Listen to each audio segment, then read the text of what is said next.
You may have heard of the story of Suicide Mouse, a disturbing 9-minute and 4-second long lost episode of the 1920s/1930s version of Mickey Mouse. The last 30 seconds are very unknown, but what is known is that there is Russian text on the last frame and the final half minute has caused a death. Well, it has been found that on 8:34 it cuts from the Mickey Mouse end screen to Mickey, who has no eyes and his smile is curved, frantically running in this warped void.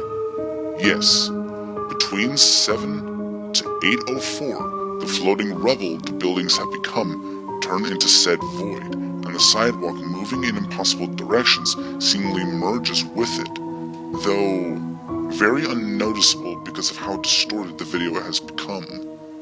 Mickey seems to be going faster throughout the duration. Back to the final moments, there seems to be a gun floating, and when the mouse approaches it, he stops running.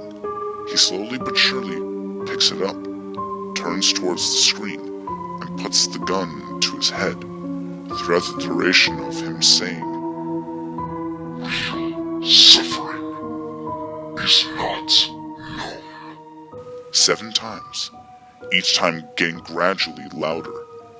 At 8:54, the screen turns white, and a gunshot sound happens. This is pretty much what the guard did when he saw the ending. On 8:55, you can see the buildings and the sidewalk are back to normal, but the mouse is laying down, only his shoes being visible. On 8:58, you can see a very gory close-up image of the mouse lying dead, his eyes being there, but there is blood on the floor and a gaping hole in the area of his head that he shot. On 9:01, it suddenly cuts to a close-up of Magrolo Mouse? It's occupied with a loud, demonic screeching noise played for around half a second before cutting to the Russian text for the remaining seconds.